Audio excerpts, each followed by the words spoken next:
¿Qué tal? Muy buenas noches, yo soy Genaro Lozano y esto es Punto y Contrapunto de lunes. Muy buen inicio de semana. Por fin inició la vacunación a personas mayores de 60 años en el país. Arrancó en los municipios más alejados y pobres y aún con el pendiente de terminar el proceso de vacunación a todo el personal de salud. Es una buena estrategia empezar en puntos lejanos para avanzar rápido. ¿Logrará el gobierno de México cumplir la meta de vacunar a más de 15 millones de personas en solo 60 días? Y menstruar no es opcional, no es una elección y por ellos pagar 16% de IVA es discriminatorio. Esto argumentan 169 legisladores y legisladoras de todos los partidos que en septiembre pasado presentaron una reforma para eliminar este impuesto. La iniciativa fue rechazada y ahora promovieron una controversia constitucional ante la Suprema Corte de Justicia. Necesitamos una política fiscal con perspectiva de género. ¿Por qué importa este tema? Y hablando de los derechos de las mujeres, el Congreso de Aguascalientes, de mayoría del PAN, aprobó el viernes 2 reformas a la Constitución local que reconocen el derecho a la personalidad jurídica desde la concepción, blindando así el llamado derecho a la vida. ¿Qué sigue en este caso? ¿Son o no inconstitucionales estas modificaciones? Estos son los 3 temas de la noche. No te vayas, que ya empieza Punto y Contrapunto del lunes.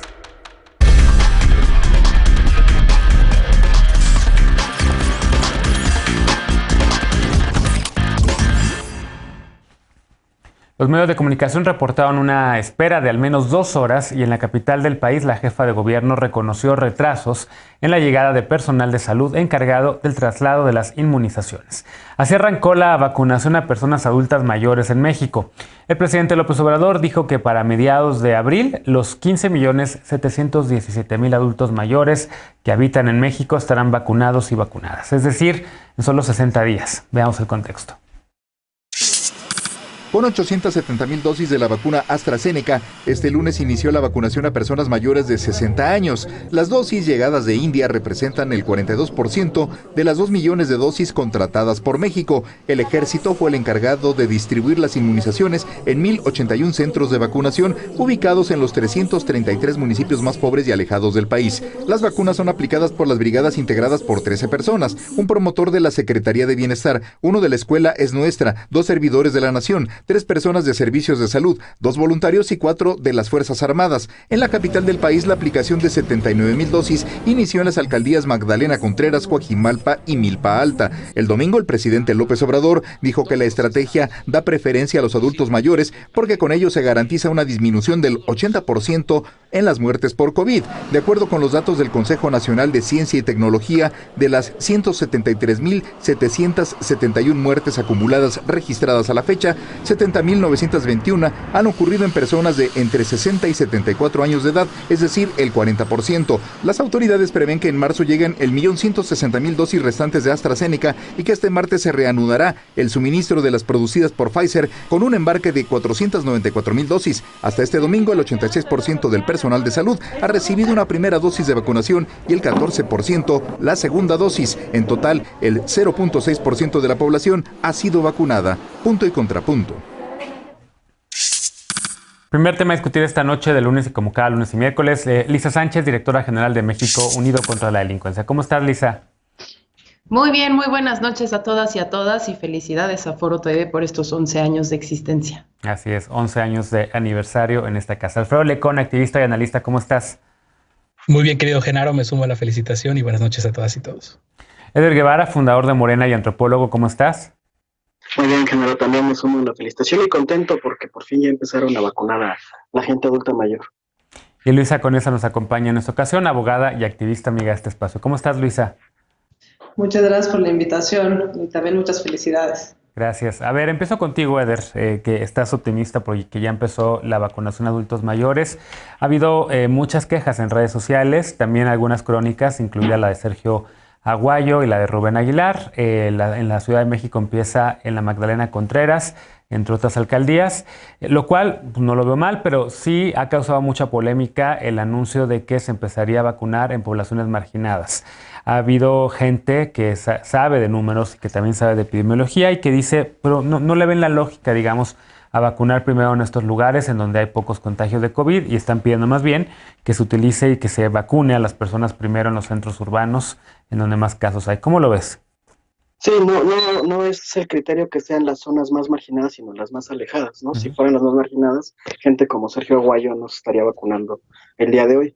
y tiene un criterio de logística. Entre más alejado vayan, es más complicado el acceso, y conforme más se vayan acercando al centro es más sencillo. Lo de las filas también, hoy vi en redes sociales algunas quejas, pero operativamente en Estados Unidos también, cuando vacunaron a adultos mayores, también hubo largas filas, y aquí el asunto es que se respeten las medidas de bioseguridad, la sana distancia sobre todo, y que quienes están ayudando en la primera línea, los servidores de la nación y el personal estatal que esté ayudando, pues que sean muy claros en las instrucciones.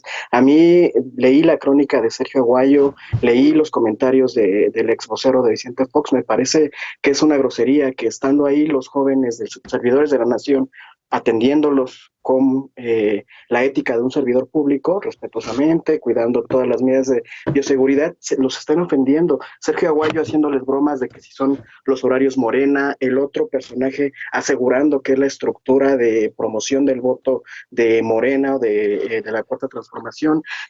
Los chavas están haciendo el trabajo que tienen que hacer, y que lo hicieron además de forma voluntaria por el compromiso para ya resolver este problema. Ya viéndolo desde el lado positivo, me parece una gran noticia que por fin, y en 2 meses, estos 2 meses se estarán dando la tarea al gobierno de México con los gobiernos estatales en coordinación de vacunar a las personas adultas mayores, que yo desde el principio les dije que a mí cuando iniciamos la pandemia me rompía el alma la idea de que no pudieran salir de sus casas. Muchas veces la gente adulta mayor, lo único entretenimiento que tiene es salir a caminar o a alguna actividad, y que no pudieran hacerlo durante todo este tiempo me parece un tormento de verdad, y para mucha gente es causa de depresión. A esa edad es terrible. Entonces, qué bueno que ya están las vacunas. Sí. Sabemos todos que hubo un retraso de 3 semanas de Pfizer para la segunda dosis para el personal médico. En todo el mundo se retrasó, no fue un asunto de México, aunque la oposición también lo utilizó para pegarle al gobierno de México. Ya se está regularizando los procedimientos, ya se está poniendo al corriente el calendario que originalmente nos habían prometido, y hasta hoy ha sido muy eficaz el operativo que se ha llevado a cabo. Hoy solo en la Ciudad de México se vacunaron alrededor de 20,000 personas. Entonces creo que se va a cumplir muy bien con la meta, y seguro habrá algunas quejas, hay que atenderlas, pero va bien la cosa. ¿Va bien la cosa, Lisa? ¿Coincides con esta lectura optimista de Eder? Pues mira, tengo algunas coincidencias y evidentemente otras que son más bien preocupaciones. Yo escuché el único argumento sensato por parte de un vocero del gobierno federal sobre el por qué el criterio de los 333 municipios, y tenía no tanto que ver con las zonas alejadas, que en un principio lo mencionó como uno de los criterios de justicia social, sino que tenía que ver con el tipo de vacuna. Y entonces dijo, las vacunas que llegaron hoy son las que requieren la cadena de frío menos complicada, y por lo tanto esas son las que se van a poder utilizar en aquellas zonas de mayor alejamiento, eso sí, con la infraestructura, digamos, o la estructura que ya se tiene de cadenas de frío dentro del Programa Nacional de Vacunación. Ese es el único que escuché, lo escuché con Carmen Aristegui, me parece sensato, aunque evidentemente desde el punto de vista epidemiológico, pues las zonas de mayor concentración y hacinamiento debieron haber sido las priorizadas si lo que se buscaba era reducir la mortalidad y no utilizar las vacunas disponibles que llegaron. Pero, digamos, eso lo podemos seguir discutiendo en esta mesa.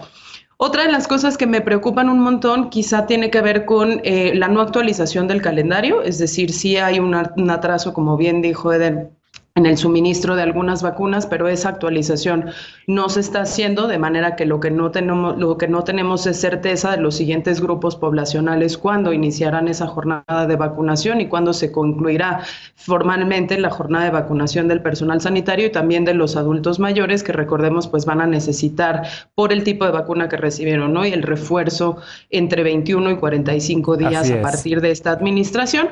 Y la última, que lo escribía nuestro colega Carlos Puch el día de hoy en su columna que tenía que ver con la entrega de las otras 2 vacunas, que lo que vienen son los materiales a granel y tienen que ser todavía envasadas, y él tituló de hecho su columna Envasar 112 millones de vacunas, que eso va a poner muchísima presión sobre los laboratorios en México que se hayan seleccionado para eso, y mencionaba solo un ejemplo, que había llegado un cargamento de vacunas el 18 de enero que iba a ser para envasarse en un laboratorio, y seguíamos sin tener noticias de cuál era el estatus de esas vacunas. Bien, ahora sí, siempre están Lisa y Luisa, y cuando están juntas me confundo más, pero a ver, Luisa, ¿cómo ves tú el panorama? ¿Eres pesimista, optimista? ¿Lograrán su meta de 14 millones, casi 15 millones de adultos mayores para abril?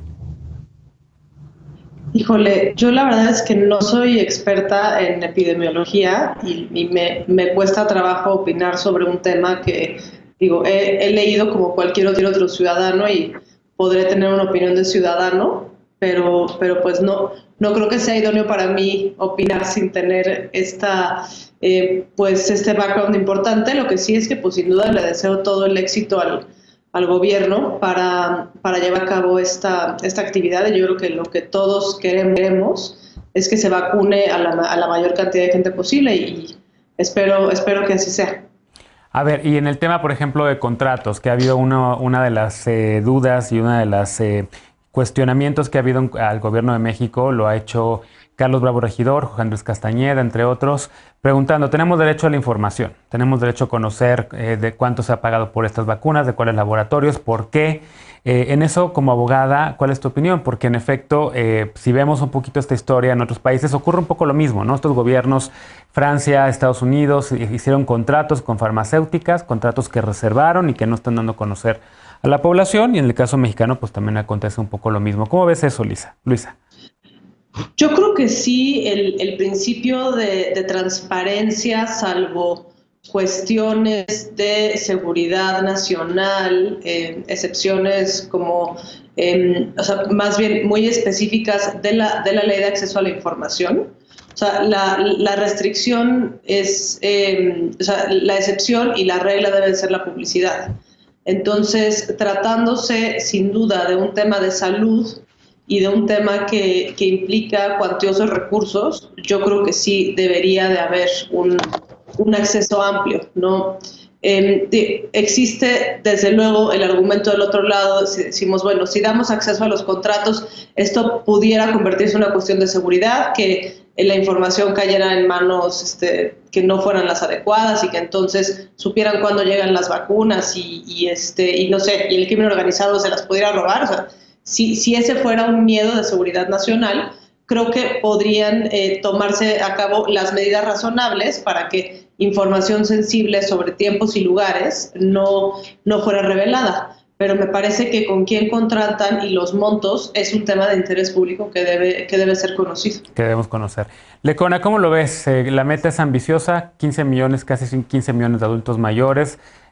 Comparativamente con otros países de América Latina parece que vamos tarde. Brasil y Chile llevan la ventaja porque están utilizando otra vacuna, una vacuna china, Sinovac, en ese caso de Chile. México apostó por las de Pfizer, AstraZeneca, en lugar de por las chinas. ¿Cómo lo ves? Pues para mí es un día muy distinto a otros, y voy a por eso apartarme un poquito del análisis objetivo. Sé que hay mucho que hablar, mucho que analizar sobre el plan de vacunación, sobre los contratos, sobre los procesos, pero pues es que ya nos hemos acostumbrado por semanas, meses a este infierno de saber que la COVID había arrebatado la vida a alguien que amábamos, a seres amados de nuestras personas conocidas, y hoy al menos lo que agradablemente he visto es a muchas personas compartiendo con mucha esperanza el comprobante de vacunación de sus familiares, de las personas mayores de edad, y creo que eso sí marca la diferencia. Yo lo que quisiera es aprovechar estos segundos para rogarle al gobierno que aquí sí no le pueden fallar a la gente, que no le fallen, que aprovechen la enorme confianza que todavía muchos les tienen para hablar con sinceridad, con transparencia, que se pueda recular si hay que hacerlo en algún punto, que recuerden que recuerde este gobierno que el movimiento que les llevó al poder se construyó sobre la esperanza y que hoy la esperanza tiene una etiqueta de laboratorio y viene en frasquitos. Que dejen de pelear con molinos de viento, que si con la oposición, que si dijo este, que el otro, que esos recursos y esa energía la ocupen para cambiar radicalmente la forma de comunicar con la gente, porque ahí sí, de comunicarse con la gente, porque ahí sí tienen mucho que hacer. Hay que recordar que por mucha felicidad que nos dan las primeras dosis que vemos hoy, es el 70% de las personas que deben ser inmunizadas para alcanzar esa famosa y anhelada inmunidad de rebaño, y que estamos en un país en el que 4 de cada 10 personas han dicho que no se van a vacunar cuando les toque. Que no pierdan ni perdamos todos como sociedad memoria de eso en un mundo infestado de tonterías y desinformaciones, como que la vacuna trae nanochips para controlarnos y demás cosas que dice o que trae la infodemia. Yo solo sé que como muchas personas, muchas que nos ven, solo va a poder recuperar como buena parte de esa felicidad que la COVID nos arrebató hace casi un año, cuando sepa que mi mamá, mi papá han recibido sus vacunas. Y de verdad deseo profundamente que las mamás, los papás, las abuelas, los abuelos de todas y todos estén vacunados, muy pronto vacunados, porque hace un año jamás imaginamos que esta sería una nueva forma de ser feliz. Y rogarle al gobierno que no apague esa pequeña luz que hoy se encendió. Se la debemos a las mamás, a los papás de tantas personas. Rogarle y exigirle, que lamentablemente no pudieron. ¿Perdón? Exigirle más que rogarle, ¿no? Sí, hoy lo digo más como desde el sentimiento, que desde la exigencia habrá mucho espacio para exigirlo. Lo digo por las personas que ya no están, por mi padrino, Jesús Rivera, quien nunca pensé que no podría volver a abrazar, y que todas y todas sean vacunados pronto para que ya se acabe este infierno que empezó hace casi. Así es. Vi que levantaste la mano, Eder. Sí, rápido. El hecho de que se estén reservando la información sobre los contratos, recuerden que muchos de los contratos se hicieron cuando todavía no estaban las vacunas, estaba el proceso de producción, y cuando una empresa decidió frenar por 3 semanas el reparto de sus vacunas, el cumplimiento de su contrato para mejorar su producción, eso argumentaron, se desató una gran especulación en torno a las vacunas. Si se revelan montos y contratos por los gobiernos que lo reservaron, que ya tienen contratos por fin, o desde el principio tuvieron contratos, esto también podría generar una guerra de especulaciones. Entonces, sí hay temas que por ahora no se pueden transparentar, pero que en su momento se tendrán que hacer, desde luego, y toda la información se tendrá que hacer, salir a la luz pública. Ahorita es un tema de no desatar otra guerra de especulaciones, porque las farmacéuticas no están perdiendo un solo centavo, están a la espera, ganando para como ver nunca. en qué momento encarecen más esto, que es una esperanza para el mundo. De acuerdo.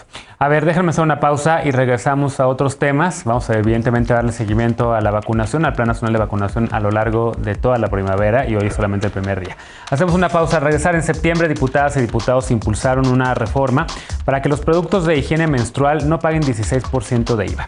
Tras ser descartada en el Pleno, presentaron una controversia constitucional ante la Suprema Corte de Justicia de la Nación, que ya la aceptó. Veremos qué sigue en este proceso cuando regresemos a Punto y Contrapunto. No te vayas.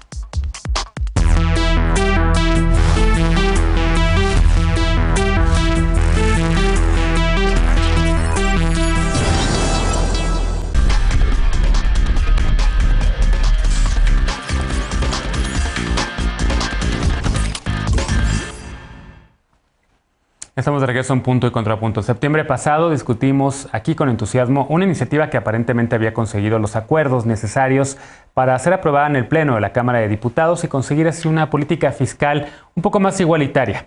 Pero no pasó, y estos productos siguen pagando el 16% del IVA, como si fueran un artículo de lujo y no un producto indispensable para una vida saludable. Ahora la Suprema Corte de Justicia de la Nación deberá decidir si el impuesto a productos de higiene menstrual es o no discriminatorio. Veamos el contexto.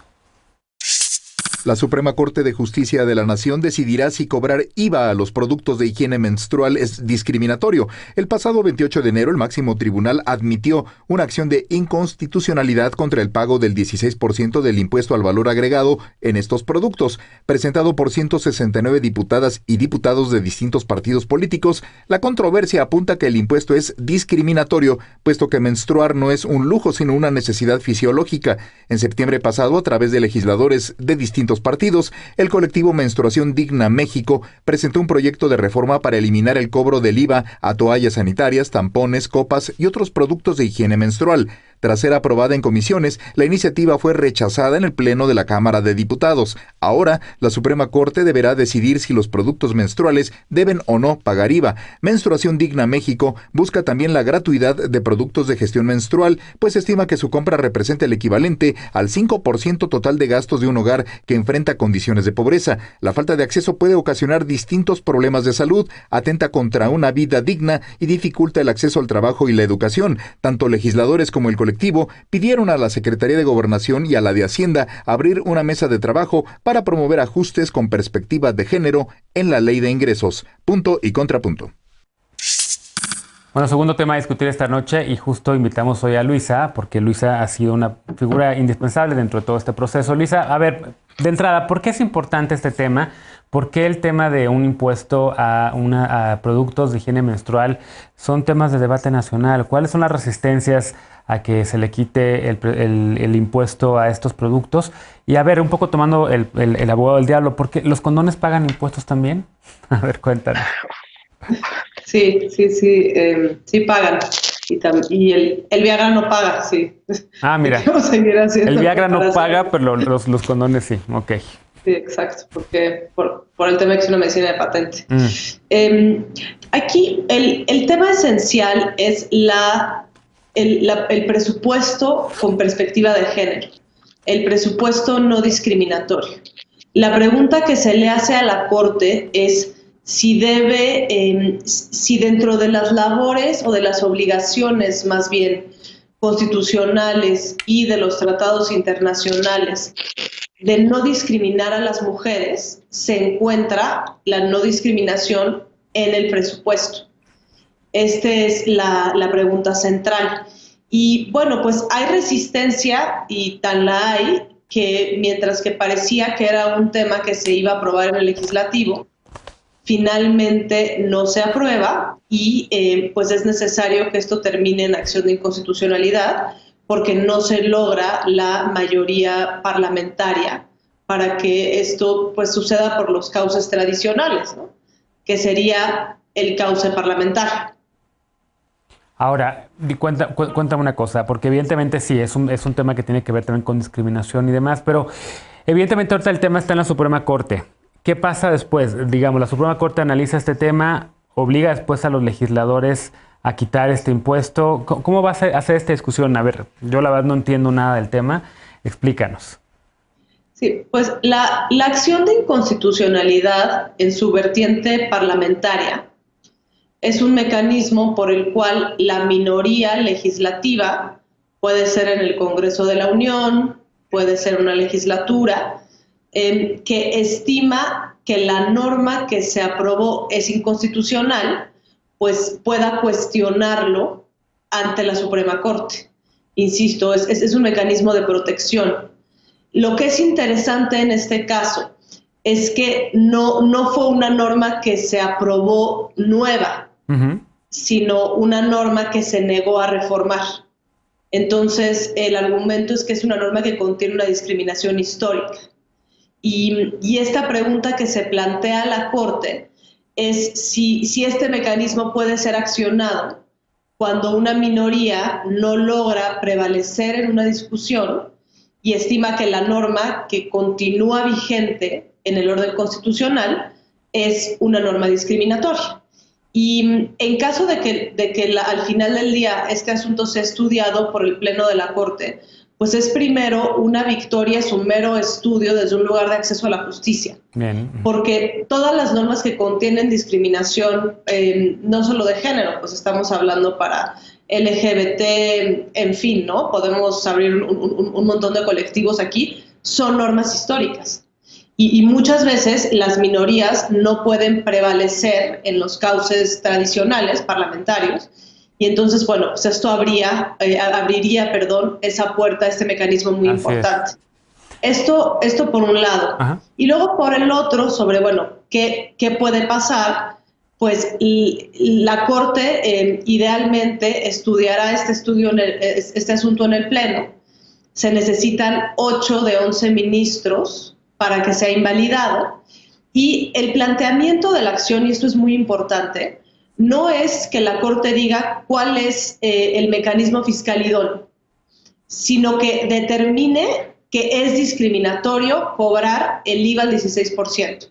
Yeah. Y que después el efecto que la Corte determina, pues sea que el legislador, en uso de sus competencias en el marco de la división de poderes, adopte un mecanismo que no sea discriminatorio. Claro. Después de esta explicación, Lecona, ¿cómo lo ves? Ayer justo veía yo una película de un caso histórico en Estados Unidos, un matrimonio interracial en los años 60, que demanda al estado de Virginia porque no los dejan casarse. El caso llega hasta la Suprema Corte. De hecho, se casan en otra ciudad, regresan a su estado y los obligan prácticamente a abandonar el estado porque ahí están prohibidos los matrimonios interraciales. El caso de Loving versus Virginia, que se sirvió después, años después, décadas después, para el tema de matrimonio igualitario. Y conecto esto porque, en efecto, justo las preguntas que le quería hacer a Luisa y que ya contestó es los efectos que podría tener esto, ¿no? En el marco regulatorio mexicano, en temas de discriminación, ya ella hablaba que habría, en efecto, una serie de discusiones más. No son solamente el hecho de las toallas higiénicas, no solamente el hecho de la higiene menstrual, sino todo lo que hay alrededor en temas de no discriminación. Claro, generar un precedente para que se cambie esta forma de entender y de ver el sistema tributario y precisamente hacerlo bajo un enfoque de género, que la ley de ingresos se pueda construir con perspectiva de género, pues por supuesto que va a abrir la puerta a muchas otras cosas. Y yo celebro, la verdad, mucho que sea un esfuerzo que emanó de un grupo de la sociedad civil, de mujeres, de feministas, de menstruación digna, que tuvo un eco importante en la Cámara de Diputados, que parecía ahí que estuvo a punto por ahí de octubre de lograrse y que al final pues no se alcanzó y que ahora se haya acudido hacia la Corte. Yo celebro, por supuesto, mucho que se lleven estas discusiones al máximo tribunal constitucional, porque no es ni más ni menos que un impuesto. Nosotros lo llamamos en un episodio que hicimos del podcast un impuesto secreto a las mujeres, y secreto por el estigma que hay al hablar de menstruación, porque a los hombres no nos enseñan desde que somos niños, desde que somos jóvenes a desestigmatizar y hablar ampliamente de esto, que es nada más y nada menos que un proceso biológico, que es absolutamente inevitable, que no nos hemos puesto a pensar en las cifras que justo a raíz de esta discusión han sacado organizaciones como Fundar. Una mujer menstrua 2.525 días de su vida, algo así como 6 años y 9 meses, o los datos que Nadine Gassman de InMujeres dio, ¿no? 720 pesos al año gastan aproximadamente las mujeres en productos menstruales por algo que no es definitivamente algo que se puede evitar ni que sea de su elección. Entonces, pues sí, duden mucho de si existe un hombre que les haya dicho que jamás se ha aventado un chistecito hacia una mujer de que por eso estás así hoy, seguro estás en tus días, y todo eso se empieza de eso. Entonces hay un proceso, además del constitucional, además del legislativo, un proceso importante, una conversación muy relevante que hay que detonar a partir de eso, que es cómo hemos permanecido tantos años, tantas décadas, estigmatizando y repudiando la menstruación de la forma en la que lo hemos hecho, porque pues, es un sistema desde el tributario hasta el cultural machista. Lisa, me agarraste distraída, pero a ver, evidentemente celebro que esto esté en la Corte. Me parece que el tipo de precedente que puede sentar va a servir no solo para cuestiones de género, sino también para cuestiones justo donde las minorías legislativas no pueden prevalecer. Y ahorita justo estaba soñando un poquito, añorando aquellas pues acciones que se presentaron en contra justamente de la primera aprobación de permitirle, por ejemplo, a Sedena y Marina entrar al Consejo Nacional de Seguridad Pública allá en el 96, como sí existió esa minoría legislativa que lo llevó a la Suprema Corte de Justicia, y como tuvimos una Suprema Corte de Justicia que en su momento no supo o no quiso entrarle a ese fondo. Sobre este particular, bueno, simplemente complementar lo que Luisa ya nos exponía muy bien, que básicamente le competirá al Congreso decidir si es tasarlo cero o exentarlo del pago de impuesto de IVA como mecanismos tributarios que se pueden implementar después de que la Corte falle. Pero bueno, es una más de las medidas que se tienen que tomar para poder ayudar a las mujeres a revertir estas brechas de género en lo económico, en lo impositivo, en su participación en la vida laboral. No es la única, pero sin duda es una herramienta importantísima, y es una discusión que me parece que culturalmente tenemos que dar para ir remediando estas cosas o estas injusticias o estas discriminaciones históricas, como bien decía Luisa, que están plasmadas en nuestras leyes y que de alguna u otra manera muchas de nosotras nos acostumbramos a vivir con ellas, pero muchas otras no deberían, justamente porque hay niñas, jóvenes, adolescentes, mujeres a las que sí les significa la diferencia entre comer o no comer o poder acceder a un producto de higiene menstrual o no, ese 16% de sobrecosto que estamos pagando. Sin duda. Qué bueno que te agarré distraída, ¿eh? Bueno, agarrar a Lisa Sánchez distraída la verdad es que no lo creo, pero bueno. Eder. Sí, a ver, yo estoy totalmente de acuerdo con esta posibilidad de grabar en tasa cero los productos menstruales, porque es un asunto de salud y es un asunto de vida digna para las mujeres y de justicia social. Creo, parezco disco rayado, pero de verdad creo que hay muchas bondades en que se haya aprobado la iniciativa del derecho al cuidado. El Estado tiene la obligación de garantizar el derecho al cuidado de las personas, y toda vez que a las mujeres se les ha impuesto el rol de cuidadoras, pues sería por un asunto, insisto, de justicia social el hecho de que no tengan que pagar el impuesto por estos, todo lo que implica no solamente las toallas sanitarias, sino todo lo que tiene que ver con la salud menstrual. Dicho eso, sí hay un tema. Yo pregunté a varias bandas especialistas y dicen que a lo mejor es posible que rechacen este recurso en la Suprema Corte, no por la causa, sino porque en el fondo está esta posibilidad de que se desconozca un proceso parlamentario que se llevó a cabo, de que se anulen argumentos que una mayoría al final defendió, y entonces que sí se dé un posicionamiento político en torno al derecho de las mujeres a la tasa cero en salud menstrual, pero que se rechace el recurso. Yo, pase lo que pase, espero que si no es ahorita con la Suprema Corte, que sí sea a finales de año, que la nueva legislatura haga justicia a las mujeres. Y dicho todo eso, un paréntesis breve: muchas de las personas que impulsaron este recurso de impugnación impulsaron también en su momento gravar con V la tasa en impuestos a alimentos y medicinas. Muchas de estas personas que ahora abogan por que no se paguen los impuestos a los productos de salud menstrual, abogaron en su momento por meter impuestos a alimentos de la canasta básica y a los medicamentos en general. Bien, creo que todavía tenemos un poquito de tiempo. ¿Quieres cerrar con algo, Lisa? Luisa, más bien. Sí. A ver, si bien existe la posibilidad de que la Corte rechazara la procedencia, no sería por los argumentos que hizo la mayoría. O sea, precisamente la esencia del mecanismo de acción de inconstitucionalidad es cuestionar los argumentos de la mayoría. O sea, es esta noción fundamental para el Estado constitucional, que el verdadero soberano no es la mayoría parlamentaria de un momento en específico, sino es la Constitución. Y a quienes todos nos sometemos, incluido la mayoría legislativa, es a la Constitución. Entonces, eso es un punto central que hay que entender para entender las acciones de inconstitucionalidad. Y dos, el argumento que podría suceder es lo que decía yo al principio, que esto no se trató de una norma, abro y cierro comillas, nueva, sino una norma que existía históricamente. Y es precisamente la novedad que tiene esta acción de inconstitucionalidad. La pregunta de si se trata de reformar una norma con discriminación histórica y no se prevalece, si es posible cuestionar esta decisión parlamentaria, digamos, de mantener una discriminación ante la Suprema Corte.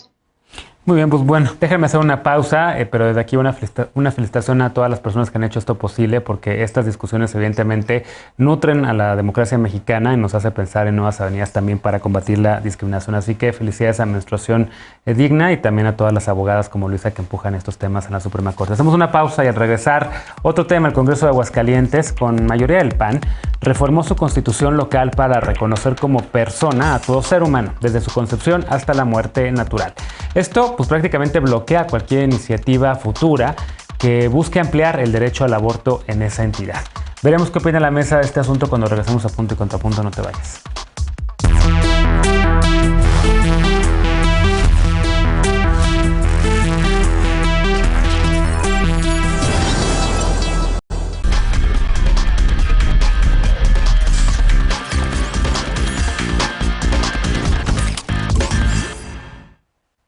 Estamos de regreso para el último tema de la noche. El Congreso de Aguascalientes aprobó el viernes pasado en sesión extraordinaria que la Constitución del Estado reconozca que persona es todo ser humano desde su concepción hasta la muerte natural.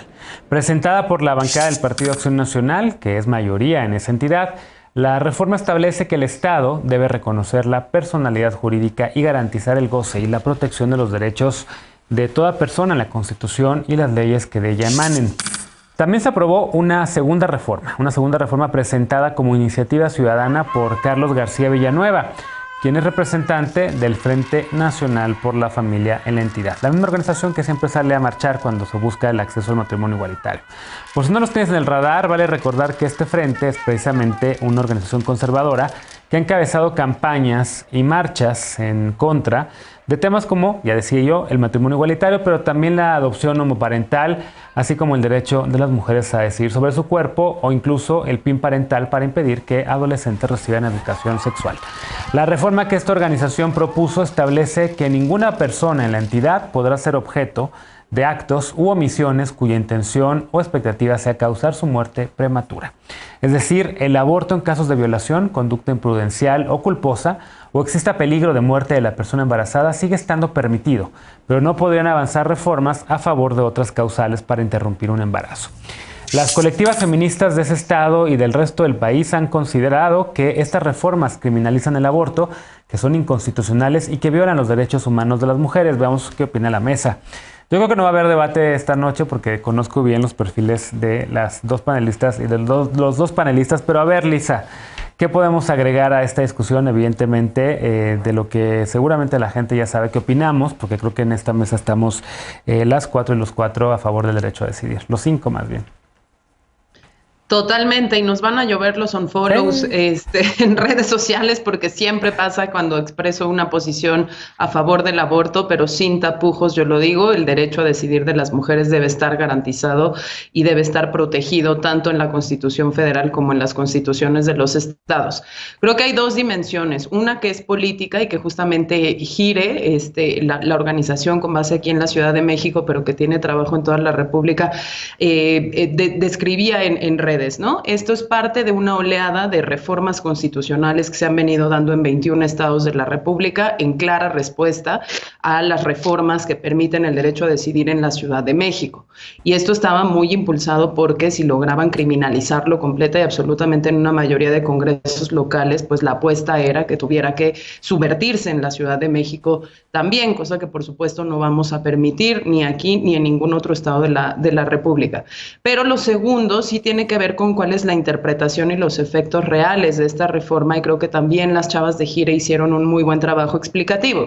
Y por una parte estaba lo que ya mencionaba la nota, es decir, las causales que están contempladas en el Código Penal de Aguascalientes se mantienen y por lo tanto no es que se ilegalice completamente el aborto, sino que por estas tres razones que tienen que ver con la vida, que peligre la vida, la violación, y ya no me acuerdo cuál es la otra, se sigue protegiendo, digamos, la posibilidad de que las mujeres puedan interrumpir voluntariamente su embarazo, pero no solo eso, la otra parte estaba en que no subvierte tampoco la NOM 046, y entonces la obligación del personal de salud de atender y practicar estas interrupciones y además de buena voluntad creerle a las mujeres que están o se encuadran dentro de una de las tres causales también se mantiene vigente, cosa que tenemos que observar porque sigue siendo una obligación para ese personal de salud. Entonces, espero que haya mucha organización local, espero que podamos también hacer uso de todos los contrapesos y mecanismos constitucionales a favor de las mujeres, pero bueno, es importante que no le sigamos el discurso justamente para que no se crea que esto está 100% ilegalizado y no se ejerza un efecto disuasorio por mala información. Bien. ¿Qué podemos agregar, abogada Luisa Conesa? Esto evidentemente va a acabar, seguramente podría acabar en la Corte Suprema. Ojalá y así sea. Yo creo que lo primero que hay que entender es darle contexto a este tipo de reformas.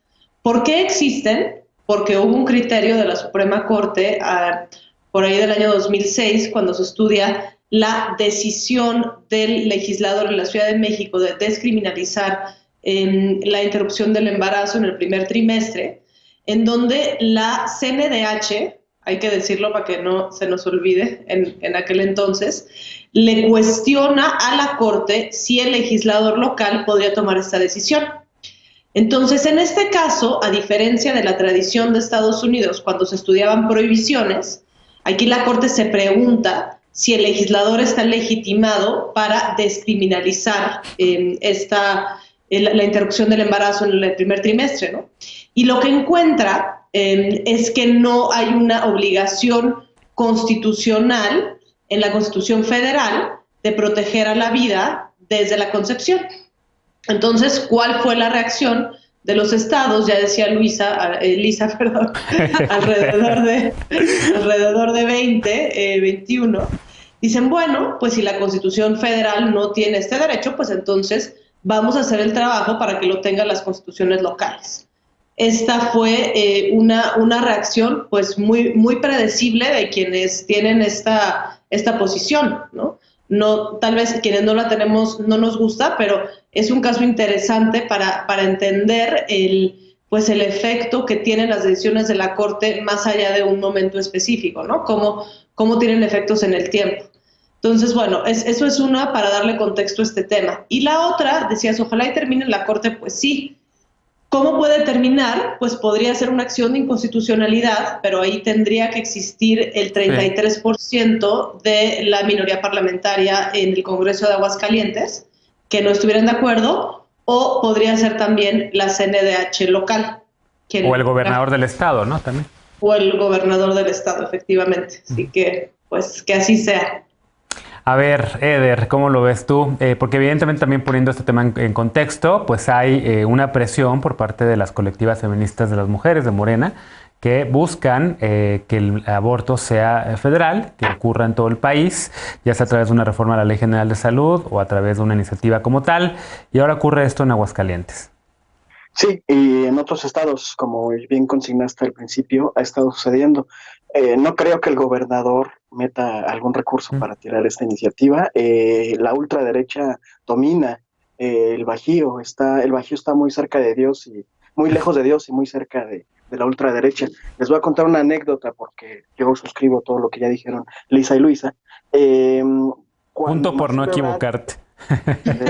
Cuando Marcelo Ebrard y la legislatura del gobierno de la Ciudad de México despenalizaron el aborto y legalizaron el matrimonio igualitario, y también cuando Enrique Peña Nieto hizo esta simulación de meter una iniciativa en la Cámara Federal para reconocer el matrimonio igualitario a nivel nacional, en Aguascalientes los padres de las iglesias convocaron a unas sesiones especiales para aventarse discursos en contra de ambos personajes en tiempos diferentes y movilizaron a la feligresía en contra de los partidos de estos personajes. O sea, tanto a Marcelo Ebrard como Enrique Peña Nieto pagaron el costo político por estas iniciativas, porque domina la ultraderecha en Aguascalientes, en Guanajuato, en el Bajío en general, pero en Aguascalientes es muy evidente. Es tan evidente que el diputado Morena, muy mal, pero se abstuvo de esta votación porque saben que eso es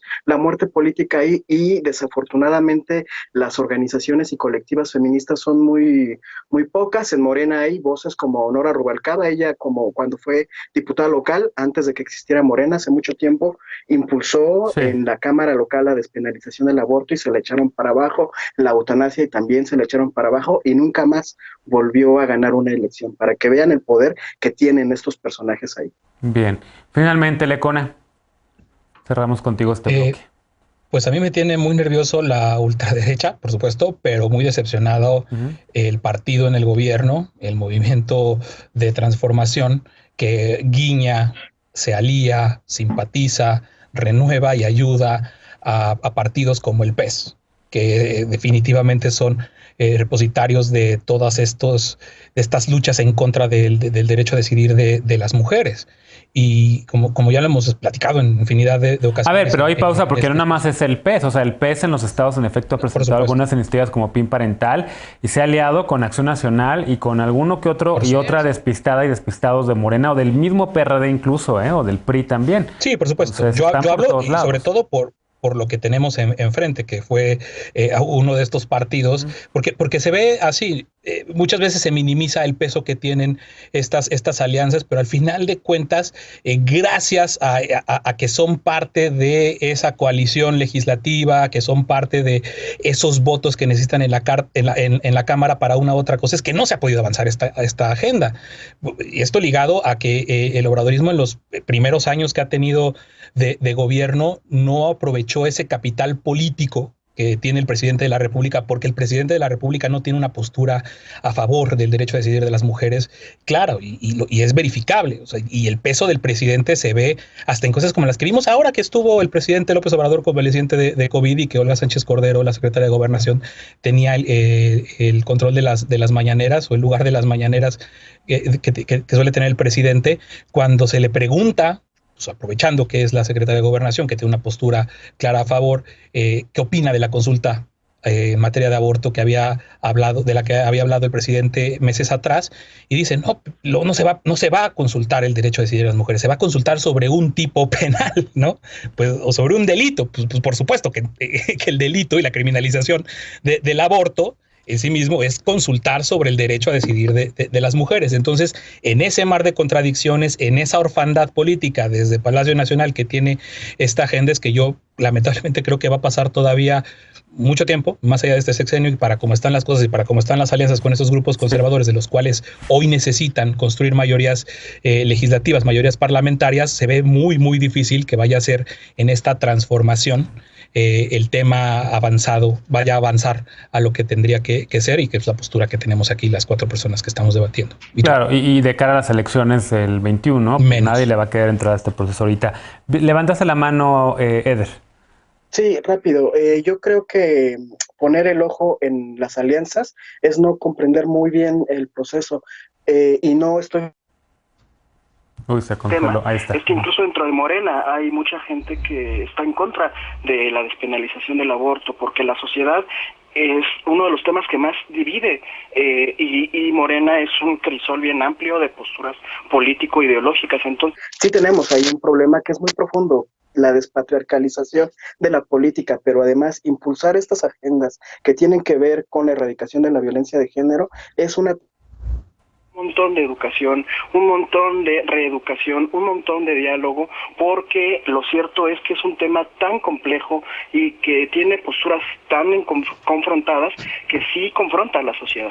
Entonces, ahí hay un problema muy grave, y el problema del machismo en Morena lo estamos viendo ahorita con un asunto más grave, que es el de Félix Salgado, que hoy se registró como precandidato a gobernador, a gobernador, y es un problema muy grave, es un problema, y es una agenda con la que todavía estamos en deuda. La transformación, la cuarta transformación, y toda la sociedad, las feministas son una voz muy importante, muy, muy necesaria. Bien. Están obteniendo un montón de victorias, y le seguimos quedando a deber mucho todos los que estamos actuando políticamente. Se registró como precandidato a gobernador de Guerrero, un hombre que tiene 5 denuncias por lo menos, incluidas algunas de violación y procesos de investigación en curso, agradeciendo a las mujeres, por cierto, como fuerza motor de la 4T.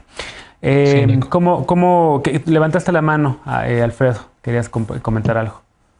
Nomás para decir que no entiendo, qué es lo que no entiendo, que dice Eder que no entendemos, porque pues la verticalidad es evidente. O sea, si el presidente de la República tuviera esta agenda en él, si creyera en él, la impulsaría, como ha impulsado muchas cosas que no son muy populares. Como ha mandado una reforma preferente en materia energética, ¿no? Por ejemplo. O la de la Guardia Nacional. Exactamente. El presidente es muy claro también en sus posturas, y también en las posturas que no nos gustan. O sea, este tema de la despenalización del aborto, él ha sido muy claro desde siempre. No es un compromiso que haya hecho ni en campaña ni ahora, y no lo justifico, es su posición personal. Y creo que el problema es de fondo, es un asunto de que en México sigue imperando la cultura del patriarcado, y Andrés Manuel tiene elementos también, por supuesto, y hay cosas que él sabe que si impulsa van a dividir a la sociedad. Y ahorita que hay un montón de agendas que necesitan de la unificación, pues hay que impulsarlo. Que nos divida mejor por esos temas en lugar de por los otros que está dividiendo, ¿no? Pero bueno. Vamos a hacer una pausa, regresamos para despedirnos de las y los panelistas de esta noche con la paparrucha de esta noche. No te vayas.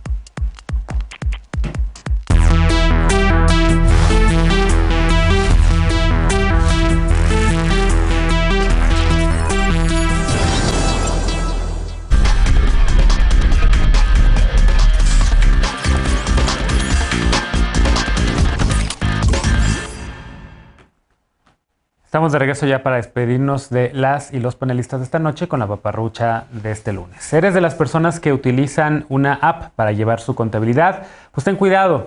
El Servicio de Administración Tributaria, el SAT, alertó sobre aplicaciones móviles que ofrecen servicios de contabilidad o de gestión fiscal, pero que en realidad lo que hacen es robar tus datos personales. En el mercado hay muchas aplicaciones para organizar la información contable o incluso para emitir facturas. Pero ten cuidado, deben estar autorizadas por el SAT para poder operar. Si no tienen autorización, existe el riesgo de que roben tus datos fiscales, incluida la firma electrónica, que sirve para realizar trámites como cambiar tu domicilio fiscal y también emitir facturas. Puedes consultar cuáles son las autorizadas en la página del SAT, que es la que ves en tu pantalla. Así que ten mucho cuidado con las aplicaciones que utilizas para no poner en riesgo tu información fiscal. Recuerda, la firma electrónica tiene la misma validez que una firma autógrafa, así que no la compartas con nadie. Y recuerda que aunque ya empezó la vacunación masiva, seguimos en pandemia, así que por favor no bajes la guardia. Lávate las manos bien y con frecuencia, mantén siempre la sana distancia. Utiliza cubrebocas, especialmente en lugares cerrados, pero si puedes todavía, quédate en casa. Recuerda, ponte cubrebocas, protégete y protege a quien amas. Gracias por habernos acompañado en esta emisión de Punto y Contrapunto de aniversario, 11 años de Foro TV. Un abrazo muy caluroso a nuestro director, Otoniel Ochoa, y a todo el equipo que hace posible este programa cada noche. Gracias, Lisa. Gracias, Luisa. Gracias, Alfredo. Y gracias, Eder. Nos vemos por acá el miércoles con esta mesa y mañana con la mesa de martes, jueves. Descansa. Muy buena noche.